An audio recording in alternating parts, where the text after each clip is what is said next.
दुनिया में काले जादू की शुरुआत कैसे हुई और कैसे लोग इसका शिकार हुए? तो ये बात है आज से हजारों साल पहले की, जब धरती पर ना शहर थे ना महल, सिर्फ रेत पहाड़ और इंसानों की बढ़ती ख्वाहिशें जो कभी नहीं मरती। और हमेशा से ही इंसान की सबसे खतरनाक ख्वाहिश यही रही है, दूसरे को अपने काबू में करना। और यही वो ख्वाहिशें थीं जिससे पहली बार काले जादू की परछाई दुनिया में उतरी। और उस परछाई के साथ आए दो फरिश्ते जिनका नाम था हारूत और मारूत। जैसे ही उन्होंने बाबेल की सरजमी पर कदम रखा, वो बाबिल जिसे दुनिया बेबीलोन के नाम से भी जानती है, दुनिया की पहली मैजिक सिटी बन गई। फरिश्तों ने कहा, ए लोगों, हम तुम्हारे लिए एक इल्म लाए हैं, एक ऐसा राज जो इंसानियत को मजबूत भी कर सकता है और मिटा भी सकता है। मगर यह सिर्फ इम्तिहान है, कोई खेल नहीं। किसी को नहीं पता था कि लफ्ज़ भी हथियार होते हैं, नज़र भी तबाही ला सकती है और एक फूंक भी इंसान की किस्मत बदल सकती है।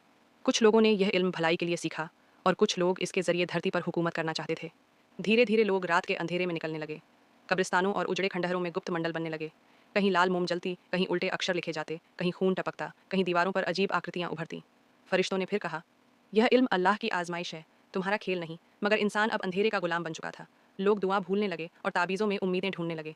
इराक का वो छोटा सा शहर धीरे धीरे दुनिया का पहला जादू का शहर बन गया, जहाँ इंसानों ने जादू के बदले अपनी रूहें बेच दी और इस तरह इंसानों ने जादू को हथियार बना लिया। लाल धागे, हड्डियाँ, काले ताबीज़, जिन्हों से सौदे हर चीज़ इंसान की कमजोरी को पकड़ने लगी। जब पूरा शहर जादू, धोखे और बुराई में डूब गया तो अल्लाह ने हारूत मारूत को रोक दिया।